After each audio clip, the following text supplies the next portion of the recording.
Have you ever run out of breath while reciting the Quran and then panicked because you didn't know if you could restart here, repeat 2 words, 3 words? Did you just change the meaning of the ayah? If you've ever thought that, you're definitely not alone. Welcome to Lesson 1 of The Other 50%, the series dedicated to the often overlooked second half of learning the Quran, Waqf and Ibtidaa. Before we start, if you missed the introduction to this series, please click the link in the description to watch that first. It covers the fundamental mindset you need before getting started here. Now, in this lesson, we're covering the basic principles of Waqf and Ibtidaa that every learner needs to know before we dive into the deep end. So, first things first, Waqf and Ibtidaa. What do these words actually mean? Most of us know it generally means stopping and resuming, but let's get the exact definitions so we truly understand the nuance of this science. Waqf is basically cutting off the sound at the end of a Quranic word for a brief time to take a breath, with the direct intention of resuming your recitation. So it is a pause. Now, we also have qatta, which means to cut off the sound with the intention of ending the recitation entirely. Think of it like finishing your reading session of the day or finishing a surah or a set of ayat before going to ruku' during prayer. And we also have Sakt, which is a short break. It is cutting off the sound of a word for a moment without taking a breath, based on specific rules of recitation. So what I want to say here is that Waqf is not qata, which is ending, and it is not Sakt, which is a breathless break. Waqf is simply pausing to breathe. And since Ibtidaa means starting or restarting, the whole science is simply pausing and resuming. Later in this series, once we master Waqf, we'll inshallah cover the specific rules of qata' and Sakt. But for today, now that we know exactly what Waqf and Ibtidaa are, we need to understand 5 golden principles about them, which are important to know before we get started into the types and the rules of this science. Principle number 1. The ruling of Waqf in the Quran. Can pausing ever be mandatory or forbidden? The great scholar Ibn al-Jazari laid down a golden rule. There is no pause in the Quran that is inherently mandatory or forbidden by default, unless stopping at that specific spot completely distorts or ruins the meaning of the ayah. Now, upon hearing that, you might immediately worry, well, I don't speak Arabic. What if I accidentally stop somewhere that changes the meaning? Would that be a sin? Well, here's the beautiful part. As long as you're trying your best to learn and improve, making an honest mistake because you ran out of breath or didn't know the Arabic meaning is not haram or sinful.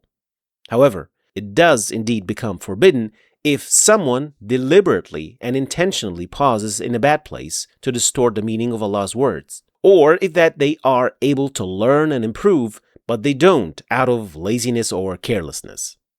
So take a deep breath and relax. You aren't going to accidentally commit a sin while learning and trying your best. In fact, if anything, you are inshallah being rewarded for your attempt at getting better. Principle number 2. Waqf rules change according to Tafsir. Because scholars of Tafsir and Arabic grammar sometimes interpret sentence differently, their opinions on where to pause will also differ. There isn't always a single ultimate correct place to stop. There are many different opinions. However, while there is room for flexibility based on tafsir and grammar rules, there are definitely pauses that are universally wrong across all opinions, so it just can't be done randomly. Let me give you a fascinating example from Surah Yasin that really highlights the beauty of the Quran and shows the point perfectly. In ayat 34-35, Allah starts telling us about providing gardens and crops for humanity, then showing His grace to all humanity, that they may eat of His fruit. But see this little word, ma. In Arabic, this word can mean what or not. So, depending on how the scholars of Tafsir understood this one single word, the pause in this ayah completely changes. Some scholars interpret it as what, as in, from what their hands have planted. And so, they connected the sentence and paused right after and said, لِيَأْكُلُوا مِن ثَمَرِهِ وَمَا عَمِلَتْهُ أَيْدِيهِمْ أَفَلَا يَشْكُرُونَ, so that they may eat of its fruit and what their hands have made. Will they not be grateful? But other scholars interpret it as not, as in, these crops and fruits didn't come by themselves or the people. They are all from Allah. And so they would stop earlier at the word ثَمَرِهِ and then starting a new powerful sentence. And their hands did not make it. Will they not be grateful? In reference that they didn't create this fruit, but Allah did. لِيَأْكُلُوا مِن ثَمَرِهِ وَمَا عَمِلَتْهُ أَيْدِيهِمْ أَفَلَا يَشْكُرُونَ. Now, both of these are stunning, valid interpretations of the Quran. And because the tafsir changes, the rule for where we make the waqf or the pause automatically changes with it. So, waqf isn't just about learning one thing and everything else becomes invalid or wrong. But there are many different opinions as long as they are based on proper tafsir. Principle number 3. Waqf follows the rasm or the way in which the Mushaf was written. Here's what this means. Sometimes in the Quran, 2 words are written normally with a physical space between them. But other times, those exact same 2 words are physically connected together to form one continuous word. Let's look at this example. The word ayna means where and ma means ever. In some ayat, they are written as 2 completely separate words. Ayna ma, aynama. If you run out of breath here, you're allowed to pause on the first word, ayna, because it is written separately. However, in other ayat, the Mushaf connects them as one single word, aynama. Now, because they are physically connected together on the page, they are then treated as one single word in this particular position. So you can't just stop on the first half of it, considering it a separate word and say, Aina is a separate word.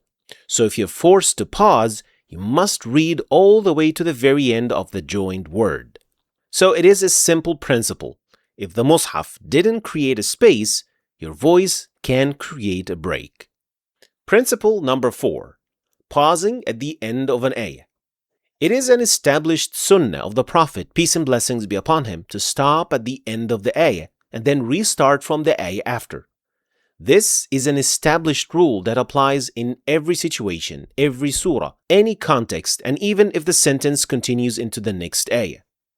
There are certainly more details to this general principle, of course, but it is something that you can already go ahead and apply as is, regardless of which symbols you see at the end of the ayah and its connection to what follows. Principle number 5. Pausing in the middle of the word.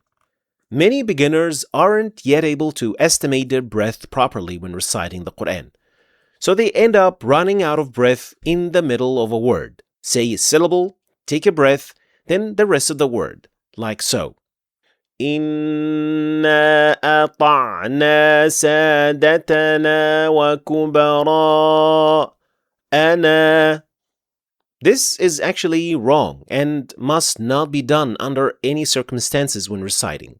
It can produce words that don't actually exist and say them in a way that are not meant to be said, so it must be avoided. It would then always be better to stop earlier if you're not sure if you can make it. إِنَّا أَطَعْنَا سَادَتَنَا وَكُبَرَاءَنَا. So, these are the 5 basic principles which will be applied and followed throughout the entire journey, and regardless of the rule, situation, or the type of waqf. Speaking of the types of waqf, There are actually 4 types of waqf, but we will discuss them in more details in the next lesson, inshallah. You don't want to miss it. So make sure that you are subscribed, hit the notification bell, and I'll see you in lesson 2, inshallah. Thanks for watching. Don't forget to check out my latest books with their video courses if you want to learn the Quran in Arabic or properly learn its Tajweed. Check out the links in the description. Thanks for watching, and I'll see you next time, inshallah.